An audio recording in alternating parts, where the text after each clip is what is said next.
Hi. In this lecture, we're going to look at the ways in which African art has changed in the last century and a half, and really look at the way in which nation building and nationality has greatly altered and transformed the continent of Africa. Before we get to talk about the modern world, I want to go back in time to talk about a very important kingdom in Africa for which the modern nation of Zimbabwe is named. The kingdom is called the Great Zimbabwe, which was this enormous fortification palace that was built in South Africa, in the country now called Zimbabwe. The word Zimbabwe means a house of stone, and this ancient artifact is often mystified people as the people who built it have long since disappeared. It's one of the oldest and largest structures in South Africa. It's at its peak of population, it said the ruins must have had about 18,000 people. The ruins that survive are built entirely out of stone. There is no mortar. It's all stacked and carved and cut stone, piled and cared and put together with great care. The ruins span about 1,800 acres and cover a radius of about 100 to 200 miles. In about 1905, the English archaeologist David Randall McIver concluded that the ruins were medieval and of exclusively African origin. His findings were confirmed by the English archaeological Gertrude Catton Thompson in 1929. That said, there were a big push against this initial idea that these were of African origin. And there was, as we've known before, in South Africa, when we were talking about cave paintings, there was a sort of colonial European disbelief, racist disbelief, that Africans could produce such a monument. And so these competing theories and the colonial governments of Africa have really tainted the site and made it difficult to do careful research to the history of the Great Zimbabwe. As I said, we know that it was probably built by Monomotapa, the god king of the Karanga people. It is a mortarless construction. And occasionally we see in different places these monuments, such as this eagle made out of serpentine stone with these very powerful legs and its tall, proud neck. This is clearly the sign of some royal presence that was to grace these buildings. There was a hill complex with a very difficult ancient ascent that made it difficult for people to get up there to attack. And there was a sort of a giant valley complex where we see many people have lived and many farms and places for pastures were there. Inside the great enclosure, we're not quite sure about the function of the different parts, but there was clearly a royal compound, and there was traded items from China and from other faraway countries that were engaged in trade with the people of the Great Zimbabwe. Here you see a picture of the hill complex overlooking the stone structure, and it is a place, as I said, meandering pathways and narrow, easily defensible fortifications up at the top. Here is the actual main enclosure. You can see this incredible complex of stone formations that make up the walls and interior spaces of the great enclosure. And so we haven't really a clear idea of how this was used, what parts played what function, but it does have and bear a common similarity to the structure of villages. And so we believe it's probably based on a kind of royal compound with a royal family and counselors and advisors inside the interior. We see a whole range of development in the construction of this monument. There is this fascinating conical tower, which is solid stone, which, again, we're not quite sure its purpose or function. It's possibly a kind of lookout tower.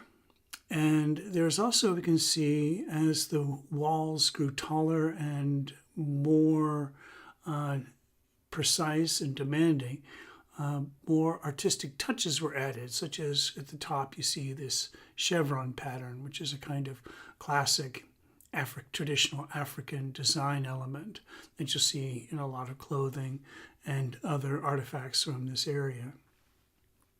So the Great Zimbabwe was this huge civilization that flourished for a great deal of time and then vanished.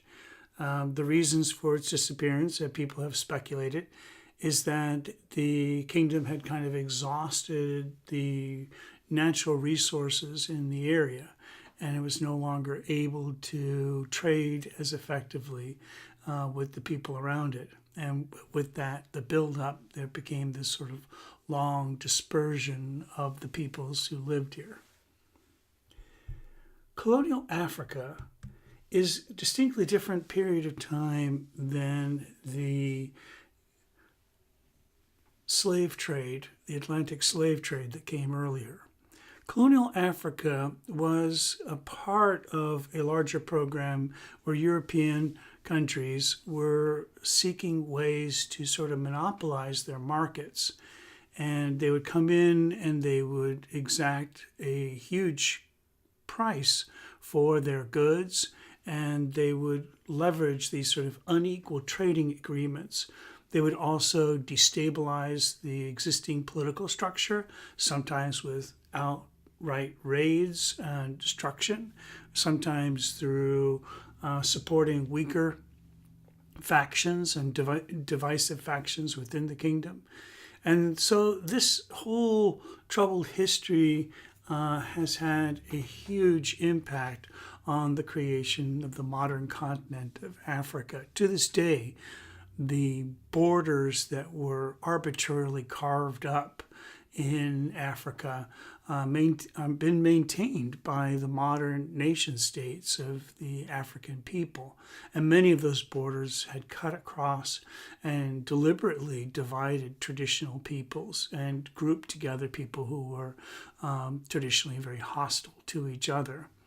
And so in this sort of odd patchwork, which is now the African continent, we can see through this map all the different countries that were engaged in this sort of cutting up and carving up of Africa.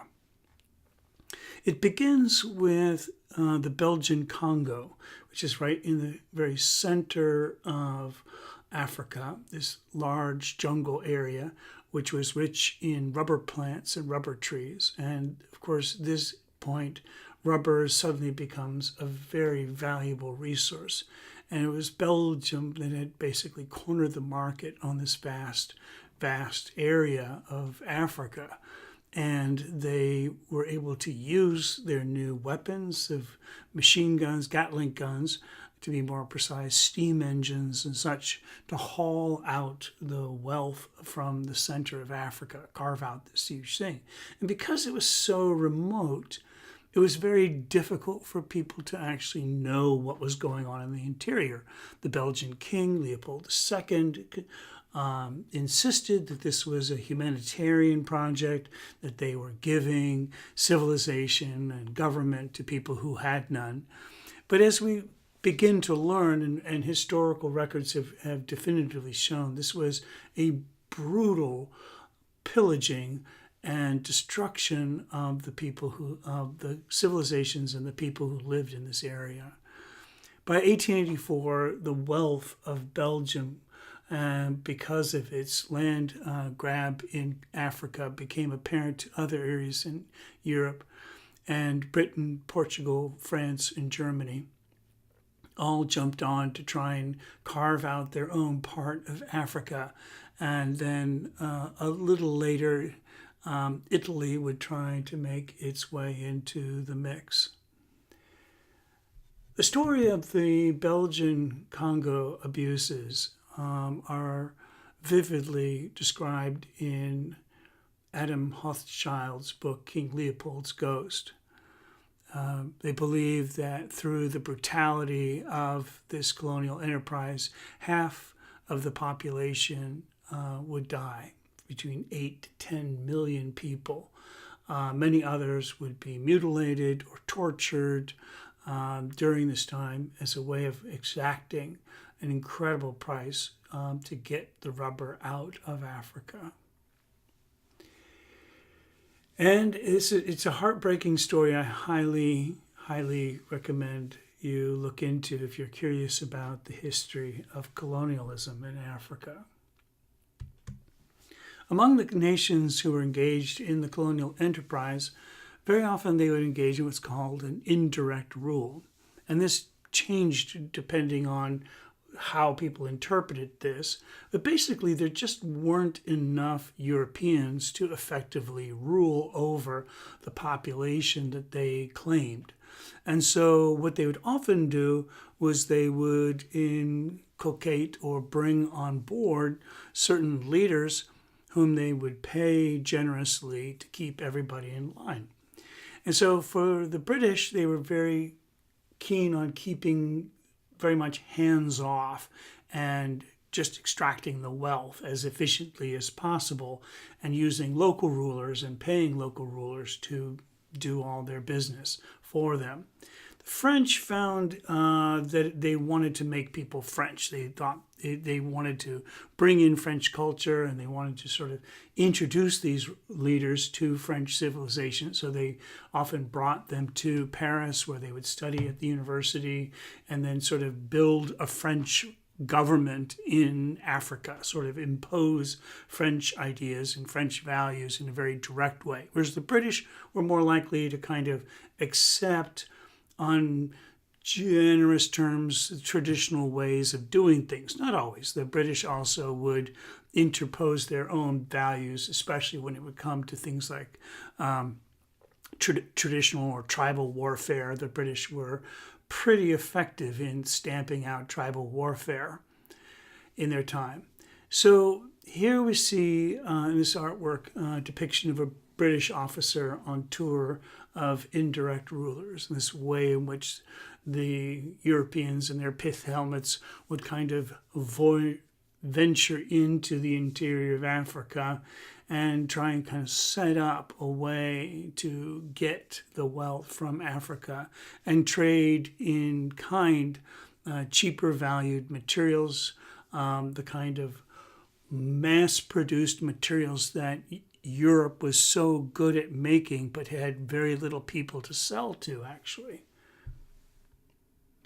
During this time, a very interesting development took place as European culture gets infiltrated into African culture, and Africans go to Europe and experience Europe. They come away with a deep understanding of Africa's place in the world, and especially the unique cultural traditions of Africa and what Africa should be able to contribute to the world. Perhaps most famously was the writer, poet, and one-time president of Senegal, Leopold Senghor, who was greatly inspired by the Harlem Renaissance in Harlem, New York, by the idea of trying to create an artistic movement that would speak to an idea of a pan-African aesthetic. Try and break through all these colonial barriers and create a larger pan-African idea. And you can see this in his ideas where he says things like, I wear European clothing and the Americans dance to jazz, which derives from our African rhythms, civilization in the 20th century is universal. No people can get along without others. And I tell you, when I went to go see that movie, Black Panther, I was thinking very strongly of Leopold Senghor and some of the very key ideas about that movie that were expressed by him, and his desire to create a kind of Pan-African, a kind of United States of Africa was what he was really after. So World War II really brought to the fore a crisis among European countries, and a kind of challenge to their ability to maintain these colonial empires. And many of the people who helped support Europe, deliberately laying down their own lives and joining the armies of Europe to fight against fascism, with the expectation that this service would render them free at the end of this war. And it was initially a struggle. But as you can tell from here, following the end of World War II, country after country begins to find Guinea, 1958. We have a number of, over in West Africa, Ghana, 1957 was one of the first to gain independence. And then slowly through the 1960s and 70s, many countries gained independence. Some were very late. Some took quite a very long time to finally gain independence. South Africa, 1961. But even then, as South Africa gains its independence in 1961, it is still under white rule. It is still under the government of the Dutch Afrikaans. Very few countries were able to maintain and keep their independence throughout. The one or two exceptions, Liberia on the far western coast. Liberia was a kind of protectorate of the Americas. And Ethiopia, which had fought a war and successfully defended itself against the invasion of the Italians. And so this is a kind of an interesting part of the legacy here, is this growing independence. Leopold Senghor, he becomes president of Senegal, which is the country, a small country, on the very far western edge of Africa. You can see it there kind of enwrapping the Gambia, just south of Mauritania. And as Leopold Senghor became president, he embarked on a lot of diplomatic missions. One, to try and forge alliances and ties between different nations in Africa. And further, to try and explore this idea of a new cultural commonality among all African nations. And this he called Negritude. And he believed this was a kind of a cultural heritage, values and spirit of Negro African civilization. He wanted it to be a confirmation of being, like the movement of the Harlem Renaissance in America in the 1920s and 30s. He wanted to create positive, powerful images of Africans, that they should be proud of their culture and that they should celebrate their contribution to the world culture through things like jazz, which they felt were an evolution of traditional African musics, and Cubism, which was an outgrowth and inspired by, in large part, African traditional designs and patterns. So to create this new Negritude art, he had competitions and he invited people to explore some of these ideas about this kind of Pan-Africanism. Here is a painting, oil on canvas, by Boubacar Coulibaly, a meeting of the masks from 1976. And you can see in it a very clear sort of graphic representation, a patterning and design, which is something like a traditional mask, but it's not actually any particular tradition or anything. It's just sort of a colorful design. And of course, it's in oil on canvas painting. And oil paint is just notoriously difficult to do in the tropics because it just takes forever to dry. So the initial artists who worked in Negritude, they were trained in Europe, and they would try and employ the medium of European arts to express their ideas. But very soon they would find other ways of trying to explore and expand their ideas in different visual media. Here's another example of a Negritude style painting by Papa Ibratal called Cosmic Vigil. Again, a kind of mask-like but more organic shapes, trees, tree-like forms, roots, branches, waves.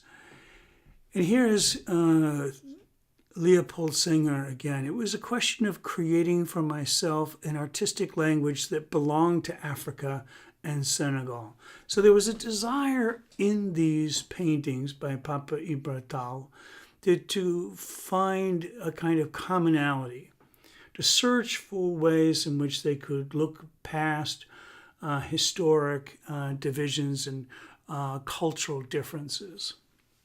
And I think it's important to know that was done with a great sincerity of intent, but also with a certain sense of we're inventing culture here, that this is not actually anything that really exists or really represents what's actually going on in Africa today.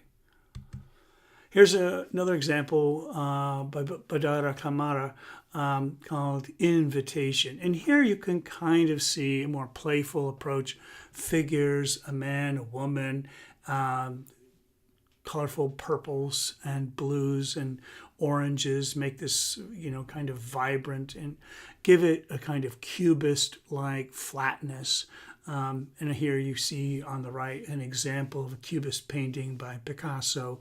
And so you can see they're very clearly using the kind of means of representation that Picasso developed from African art. And they're taking it back and trying to reinvest it with their own values and ideas. Some of them can be quite playful and frankly a little absurd. This is Amadou Seck, Samba Guidali, and it's paint and mixed media. Seck was known to put sand in his paint to give it this more earthy feel. Again, this is part of this sort of experiment to try and create a different kind of painting, not just trying to create something that was necessarily a European medium, but what could they do that would make it somehow more African? Here is probably one of my least favorite of the Negritude style art. We could sort of say it's by Modern1. We can see the synthetic cubist forms been drawn from Picasso's Cubism. There's no specific reference to cultural identity in any particular way. There's a kind of idealization of rural tribal life. There's no representation of cities or modern conditions or modern life. And there are a lot of sort of representations of this idea of spirits and ghosts and this idea of a kind of primitive spirituality. And you can see in Modern1, there's a kind of the figure is generic and attenuated, and there are these sort of colorful, vibrant, interlocking forms to create this kind of rhythmic, pulsing, jazzy, exciting painting. And there's also a very strong attempt to create some kind of political message. And here you can see another of Modern1's paintings where clearly the political message is sort of will put in a way that it can't possibly be communicated through a painting. The title of this work is Using Mother's Milk to Cure Conjunctivitis. So I'm looking at this picture and I just don't see it. I see a lot of sort of arty, abstract forms, but really I think there is a kind of desire to make art do more than it actually can in this way. Perhaps more successfully is Chimo Buramo, who did this picture here on polygamy, which is a real problem in Africa. The tension between a man who has multiple wives, the tension between the wives, and we can see in this painting a very interesting blending of colors and beads and a kind of an intensity. It's again sort of overwrought and overdone, but it has a kind of an intensity, and I think it is sincerely trying to communicate something about a real issue in Africa. Another interesting artist, Christian Lantier, who also from Senegal, who took place in the first International Festival of Black Arts in 1966. He contributed this rather strange-looking wire sculpture wound with twine to create a kind of textured sculptural forms in a sort of playful, surrealist quality. And he calls his piece The Chicken Thief, or The Victory of Samothrace. And in this case here, his rather silly sculpture is given a dual identity. And I find it really funny that he chooses these two ideas to bring together in his art.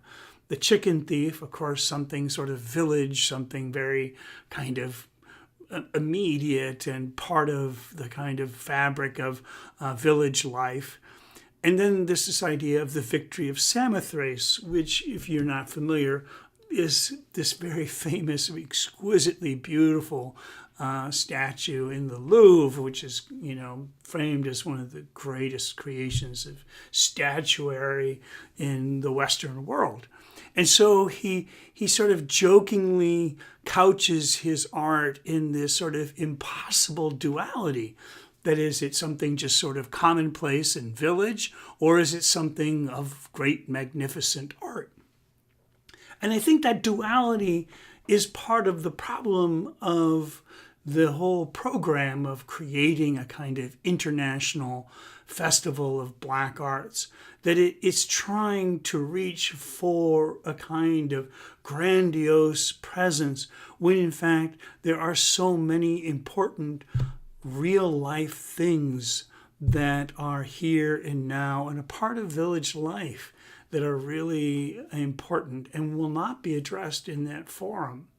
So Christian Lantier did a lot of these kind of playful, crazy, wire-bent sculptures. I find them really engaging and interesting in a kind of dynamic, surreal way. And it's sort of a really novel use of materials and also a very expressive and dynamic way of creating a new and original form that doesn't feel sort of derived from the Cubist tradition, but is really a kind of expression of the sort of crazy, mixed up world that is now Africa.